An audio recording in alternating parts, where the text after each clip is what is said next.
Hey, Donna. And we Hi, are live. Victor. We are How are live. you? Hello, everybody. Welcome. Um, Yeah. I'm sorry, my computer is a bit lagging today, but we are here.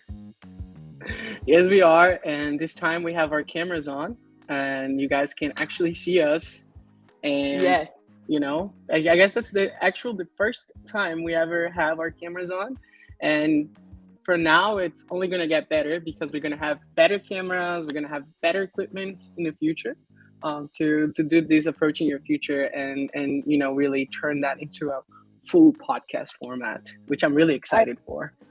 I agree, V. I think we're gonna do great things, and Yeah, it's cool that you guys can now see us because you can see our expressions when we're talking, which is cool, and we can show yeah, you a bit more of us. But yeah, without further ado, hello everybody. Welcome to Approaching Your Future with your hosts Dana Khan and Victor Ribeiro, where we take steps towards your goals. And today we'll be yes, discussing a really cool topic. We're actually super excited. We're going to be talking about music to learn English, and in general, we're gonna give you guys a context of influential music that has shaped American culture. And I think that this is a really cool topic and something that we can all learn from, and not only that, we can all relate to. yeah, Because we've all grown up listening to this music somehow. And in some way, American music has influenced all of the world. So it's going to be a hmm really cool topic, right, V? definitely. And I think that when we were first talking about this topic and researching, a lot of memories came to my head, even more when we were talking about music and living here. Because, 8 years ago, I became an international student. And every music that I listen from that time brings me back straight to it. And it's so interesting. And I always love talking about music, so I'm pretty sure it's going to be a really fun one. I agree, V. So we have prepared a couple of things for you guys this time around. Yeah. We have a little playlist for you guys so that you guys go in and are able to listen to it on your own time. But we are going to walk you a bit through the playlist, what it means, and different aspects of American music. So let's start from the top. I'm going to share my screen and we're going to go to my Spotify. Yeah. And I'm going to show Let's you guys go. a bit on my Spotify. Now, I do wonder if we are able to share sound, V. I'm not totally sure now that I think about Um, it. it's a good question. I mean, we can try, and let's say if people are not able to hear it, they'll definitely be able to check out your playlist on Spotify and actually listen to it even better. But let's try. Let's see if that works. Like I said, we're finding a perfect formula, and from now until like the future, it's only gonna get better. I agree. I agree with that. So I'm going to open it right here really also, quickly. also, any Yes, music will be better than the music that we usually choose to open, which is copyright free. So yeah. that is true, V. So what I'm seeing here is that we need to share a tab on Google. We cannot share any application. So I'm going to show you guys my Spotify through Google right now. Um, Let me open it right here. That would be so cool. I'm like really looking forward to this. Yes, this is gonna be a really cool. I'm gonna share my entire screen and see if that works actually right now. Right. So you guys can hear my screen. Oh, Not yet. um,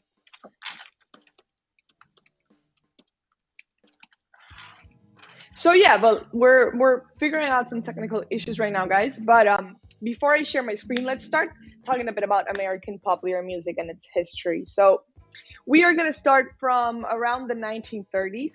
And in terms of context, you always need to know a bit about the American history and its context in order to apply it to what we do. So. Mm-mm. Yeah, so keep going. So, sorry, I am figuring out technical issues. So, in terms of American popular music, let's understand a bit about context. So, what's happening in the 1930s in the U.S.? We have just finished World War I, okay, And this is a time where after the World War One, there is a boom in the economy, right? So it's Yeah. the Roaring Twenties, right? Yeah.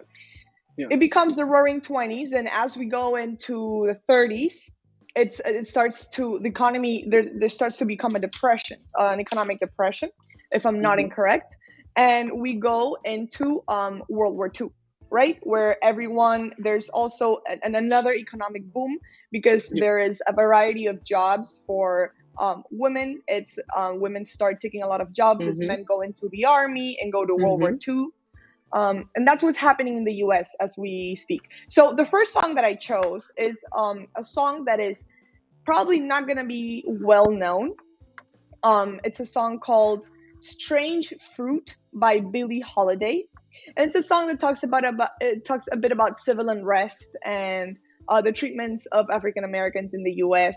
And it is one of the first songs that becomes popular and mainstream and talks about this issue. It's a very soothing song if you listen to it. The sound is very it's a very calm song, but the lyrics are very important to that song. So I definitely recommend that you look them up. It's called "Strange Fruit" by Billie Holiday, and it talks everything from Billie Holiday is this woman that is she's an African American, and it's the first time one of these songs become very much Hmm. mainstream. And the song needs to it tends to be a metaphor for the horror and inhumanity of American racism, right? Hmm. Hmm. Yeah. Kind of like it actually this song is created from a poem, and this poem it started as a poem, and this poem talks about strange fruit as in like dangling from the southern trees, so like as So if interesting. African Americans and black people in the US were like these strange fruits, from the south. And so it's a very interesting song. It was extremely important in terms of revolution and Hmm. civil revolution. And so definitely want to keep in mind. I really wish I could share my screen with you guys right now so that I could show you, But that would be on the playlist, right? but that will definitely be on the playlist, and we will be sharing our playlist with you guys through Instagram. You guys are welcome to check it out. We're gonna put it on our Yeah, bio, so by all means check it out. It's gonna be a really cool playlist. for Um, sure. but yeah, so moving on to the next part of this playlist, we're gonna go on to the next song. The next song is Johnny Be Good by Chuck Berry. V, do you know who Chuck Berry is? I don't really know who's Chuck Berry, but I am pretty sure that I've heard the song "Johnny Be Good." I feel like it's a world classic, right? It is And it's indeed. it's super cool that, like, how, because like you were talking about a few some songs from the 30s, and it's like it kind of follows that line of like telling history through music, and a lot of times telling poetry through music. I don't really know the meaning of Johnny Be Good. What is up with that song? So Chuck Berry is a very famous. Is one of the main um, Americans that started rock and roll. Okay, so Chuck Berry Mm-hmm. was born in 1926 in St. Louis, in Missouri. Okay, and he actually died pretty not long ago, 2017. Okay, Really? Chuck Berry is one of the pioneers of rock and roll in American music. Okay, he is incredible. Fantastic. When I tell you he's incredible, he is incredible. And even Elvis Presley covered a Chuck Berry song, which was, if I'm not incorrect, was actually either Johnny B. Good or Maybelline. Um, those are two of the famous songs of Johnny B. Good. And this song, Johnny B. Good, is one of his hits. It came out in 1958. Okay, it was released as a single and it peaked at number 2 on Billboard. And it was one of the first songs of his that became extremely great. But to this day, it is considered one of the greatest songs of all time by Rolling Stone. And it's you guys have definitely heard this. It's the one that's like Johnny B. I can't even sing it right Yeah. now, It's but like it's "Go an Johnny." Is that go Johnny go Johnny go. Yeah, exactly. That's the Yes, song. That's the song. everyone knows this one. Everyone knows this one, Everyone right? knows this one. Yes, and it's very cool to see how a lot of our American popular music has been pioneered, and the genres have been pioneered by the Black community, Yeah. and that is a lot due to having a lot of African sounds and influence in our music, whether it is rock and roll, bebop, Motown, blues, soul. All of it has a bit of even techno, right, V? So in fact, Yeah. V has a bit more knowledge about techno, and techno has a really interesting history in the United States. I actually will get to it within the playlist. But V, you want to tell me a bit more about techno and what you know about techno history? Because Yeah. it's also pioneered by African Americans in Chicago, at least house, right? Yes. Yes. House music, techno music. I mean, like, I do believe that. I mean, I don't have research to back this up, but what I like to think is that all the music that has evolved in the United States from the '60s until now has had a tremendous amount of influence from the Black community, and it's, not just in terms of support, but also there's a lot of components from house music, for example, which was, it didn't necessarily have the birthplace as Chicago, but it's kind of considered um, something that belongs to Chicago. So the house music comes from jazz, soul. It comes from a little bit of a mixture of, not just African American music, but also a little bit of, like, more of like the Caucasian side, like the European. So I like to see house music and techno is kind of like a really good mix of both cultures. And with these hint of technology, right? So like you were talking about how, like, from the 30s until kind of like the 60s, we start kind of like how music is based on poetry, and the music in the 60s is more based on, like, what was going on at the time, and it gets more like rock and roll, right? But then when Right. you see the 70s and 80s and 90s, you start noticing that there's a huge technological influence coming from what disco, coming from house music and techno music as well, which were kind of like the first subgenres of electronic music, right? And techno music really started in Detroit, and house music really started in Chicago. And there was a lot of like conflict between both cities, and it was really ethnical. Like it was more based on like people's race and color, which at the time was a big issue, right? So we like to see house music and techno music as a music of resilience, but also as a music of innovation, right? And it's so interesting how much history it has in the United States. Like if you go to Detroit nowadays, you see so many interesting things related to techno, and how techno music really matches with the industrial vibe that Detroit has. And that kind of like abandoned warehouse feeling, right? On the other side, Chicago is more like warm. When you listen to house music, it was usually played in basements and different areas that are not necessarily the same as Detroit. So there was like a lot of differences at the time between Detroit and Chicago in terms of like techno and house music. But the most interesting thing is that nowadays there's really not a huge difference. It's like everything is all together.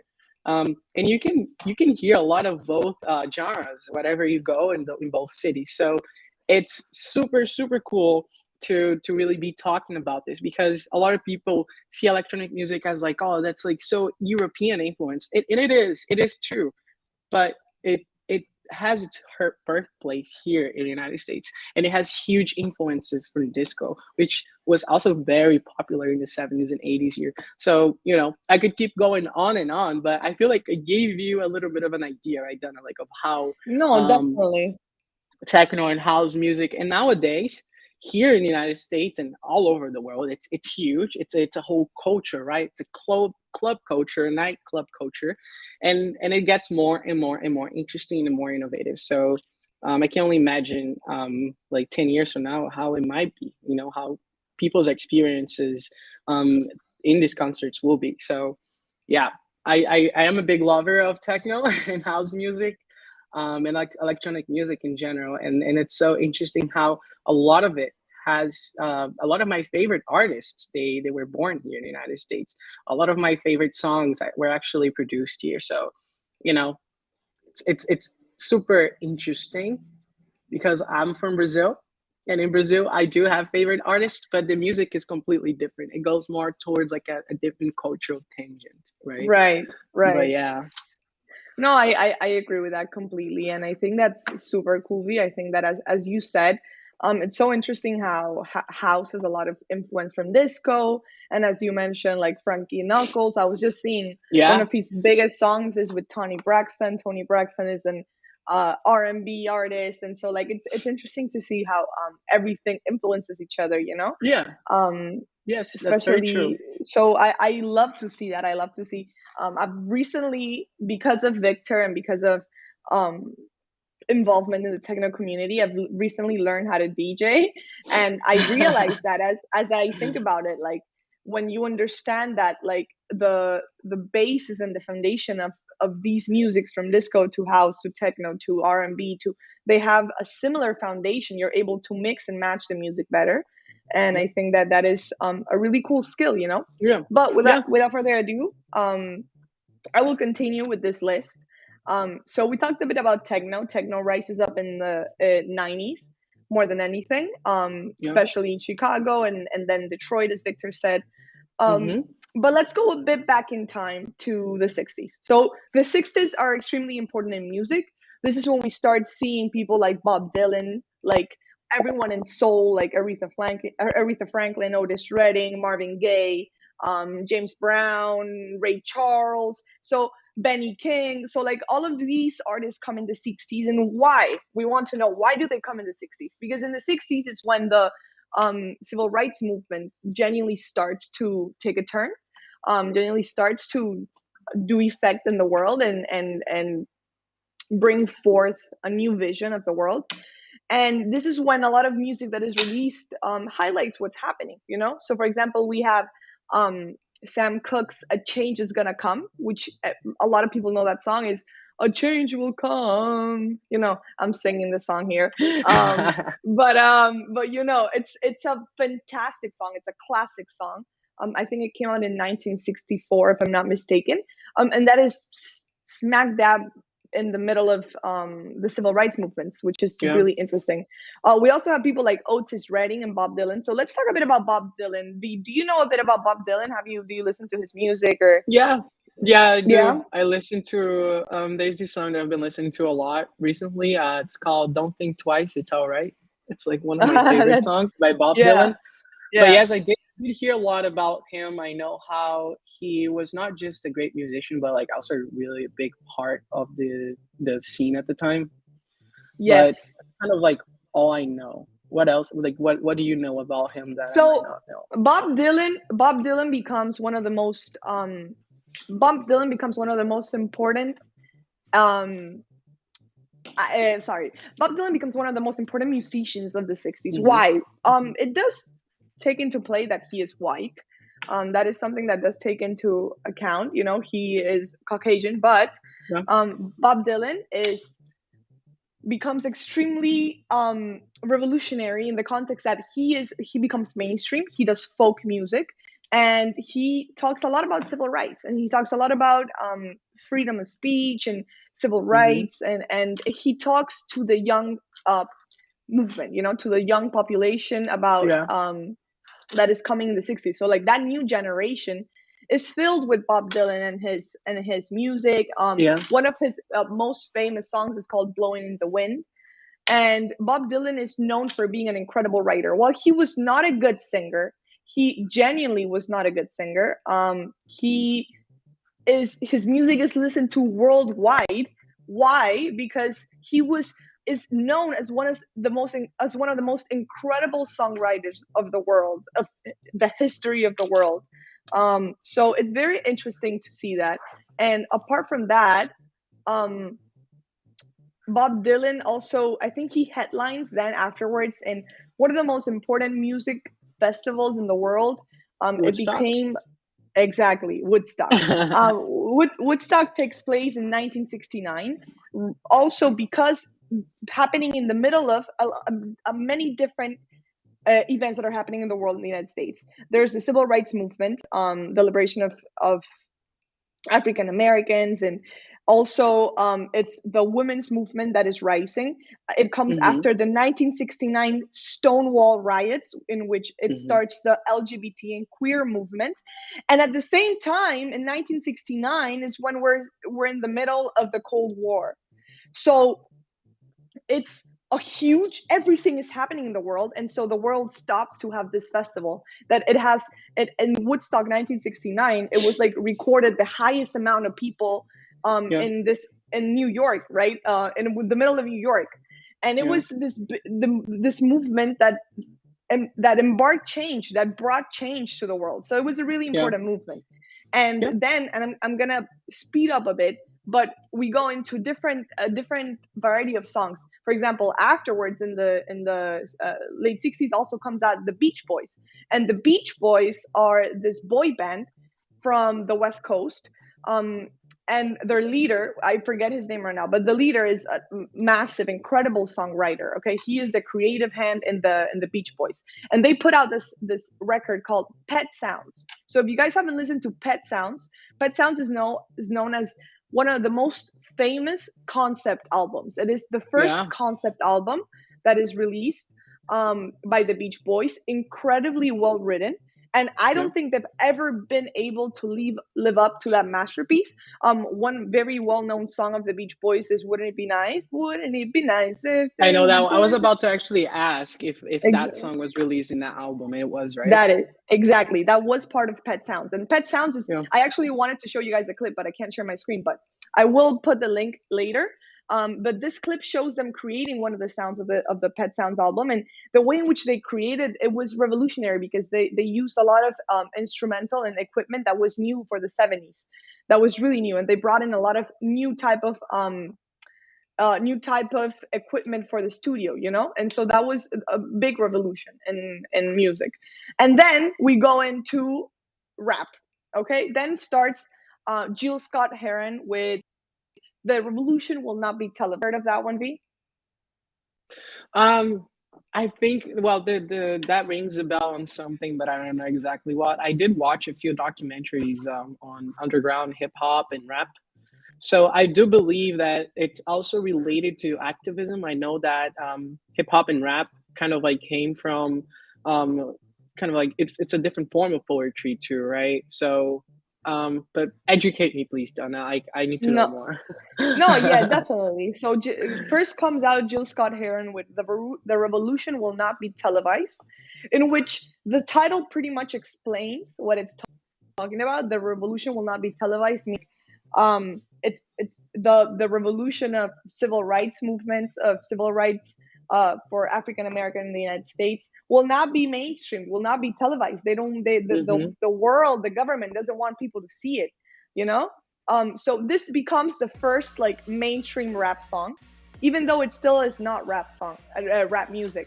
And then we go into other rap artists that come out in the late 70s, the beginning of the 80s, like Grandmaster Flash. Grandmaster Flash is one of the most important um, DJs in hip hop. He comes right with DJ Cool Herc, Grandmaster Flash, and the Furious Five, and they put out this song called "The Message."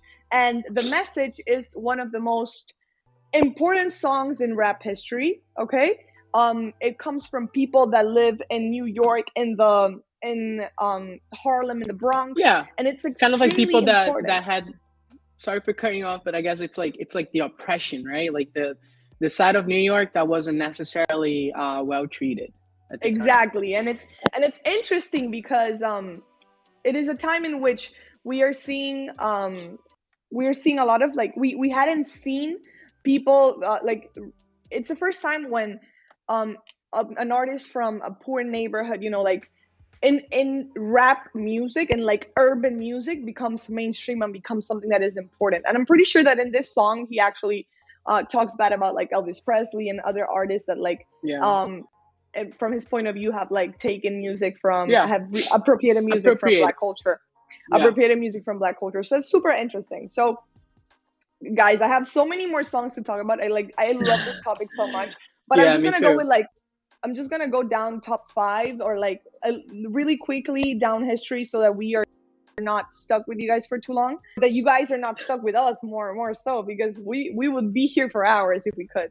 We'll But let's talk your talk a bit ears about, off. Yes. we'll talk your ears off, right, V? So let's talk a bit about Latin culture. So there's one song that breaks the American market in the 80s, and it becomes the first song in all Spanish to become the most famous song. A mainstream song in America. Do you know what song it is, V? Guess. Um, cannot think of No, it. Wait, what was the year again? it's around the 80s. Suavemente? I don't know. Mm-mm-mm-mm-mm. Which song was it then? It's called La Bamba. Para Oh, of bailar course. la bamba Yes, by yes. Oh Richie my Valens. gosh. This is Richie like this song Valens, is so famous. Like this song nowadays so too. It's famous. timeless, right?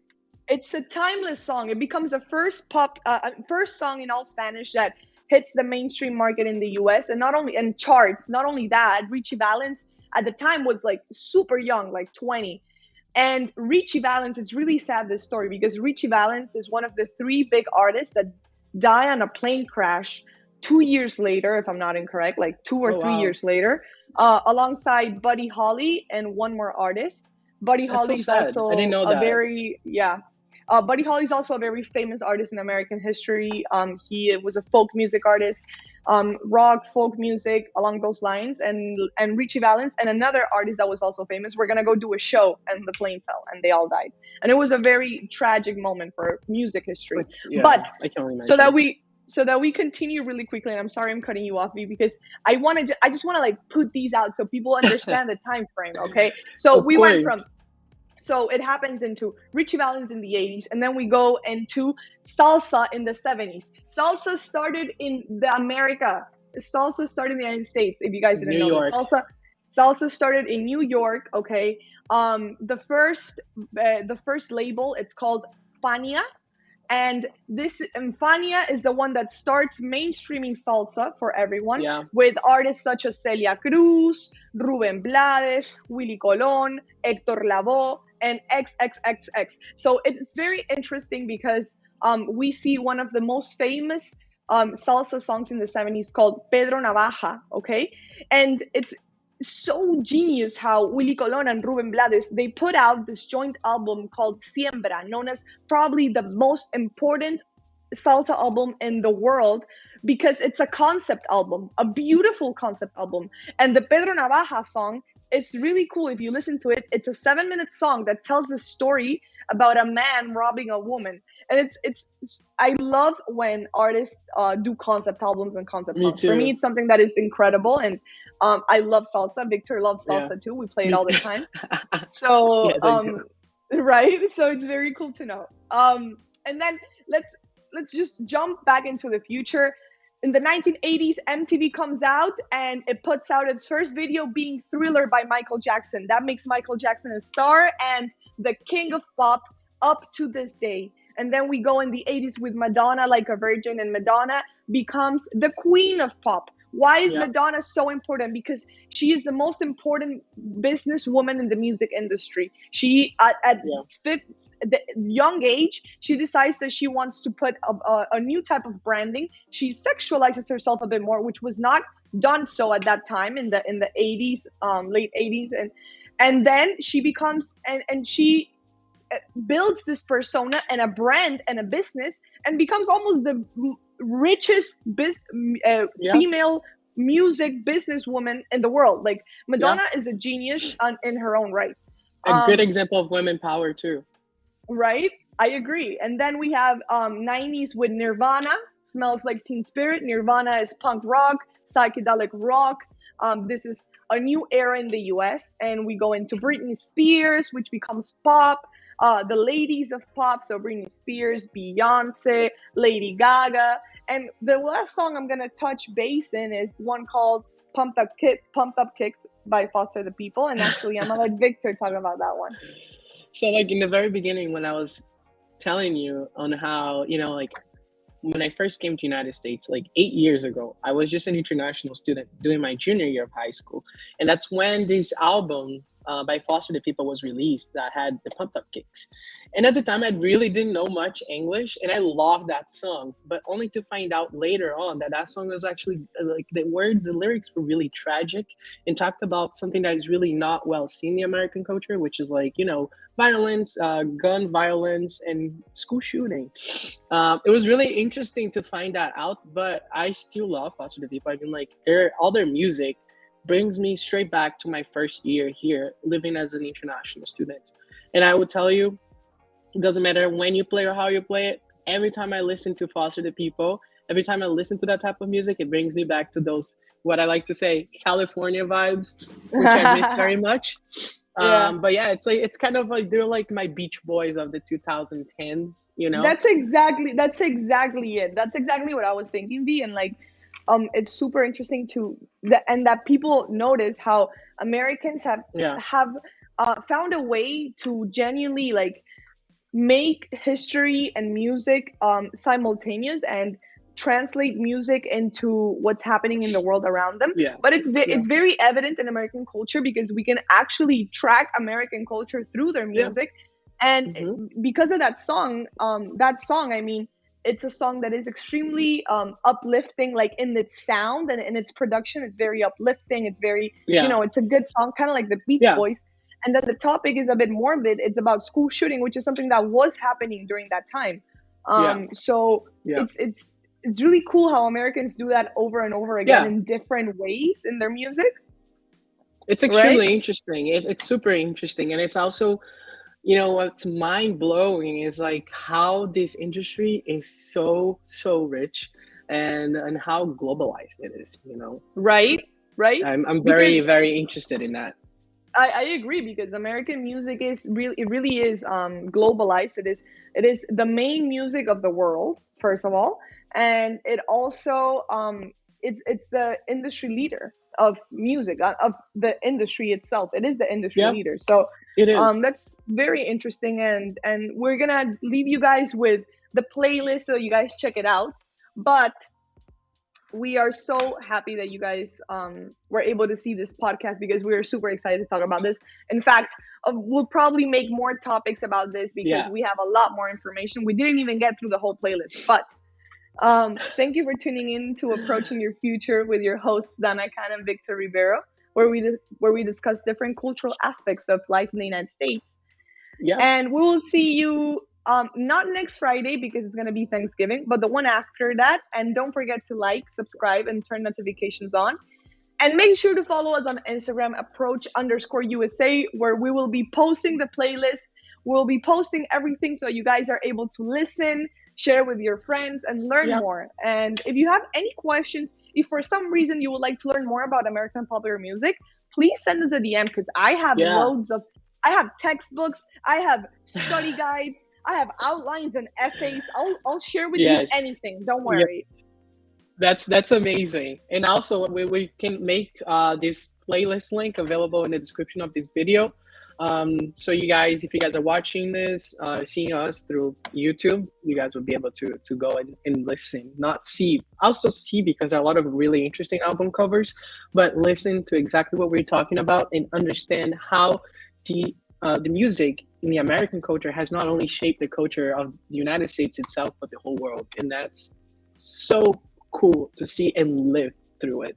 So make sure to do your own research. Make sure to, take some of these tips and these insights and let us know what you found. We'll be really happy to receive any sort of DM coming from you guys, or any sort of message or email that tells us your finds. And if you need more, like Donna said, she has everything. Right, Donna? Right. I do. I have I have a lot of information, guys. For real. I'll happily send you guys all of it. So definitely Yes. DM us. Yes, definitely do. Thank you so much. And it's been great to be here again. And we'll see you next time. Until next time, everybody. Thank you. Until next time, guys. Have a great, great Friday and take care. Bye, Dana. Bye, V.